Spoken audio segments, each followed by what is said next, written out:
The situation munyika yeZimbabwe yema-constitutional amendment panguva ino yava volatile. Patiri kuona kuti ZANU-PF haisi kuita zvekutamba.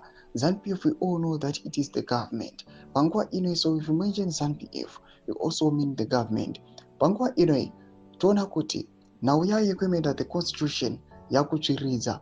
Anyone who is in the middle of their way, any obstacle, anyone trying to block my constitutional amendments, whether uri ani, whether uri kusapota uri kupi, uri muZANU-PF which opposite the 2030 plan, my constitutional amendment have been thwarted. Sara pina mashoko budanirwa panguva ino ichinzi anti-ED term extension activist abducted, tortured.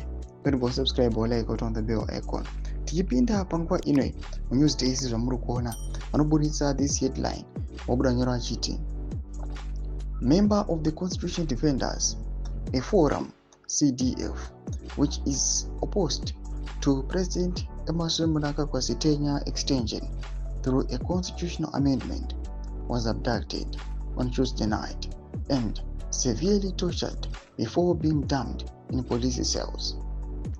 The abduction of Abed Gore from Glen Nora, Harare, comes amid rising political tensions following the gazetting of the proposed constitutional amendments.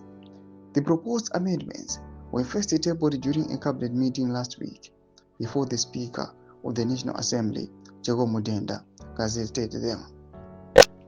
The proposed amendments seek to extend Mnangagwa's tenure by 2 years. Ndo mashoko ari kuda panguva ino atiri kuona kuti aiwa a member of the CDF yatoziva kuti inotungamirwa aiwa nana Biti panguva ino yanangari Vhume onekwa kunzi has been abducted. This comes as a warning signal kune ma-members as the CDF vamuri kuona kuti they are rising. Takaona even ma-offices atendai Biti the day when Comrade Bomshogeza was buried.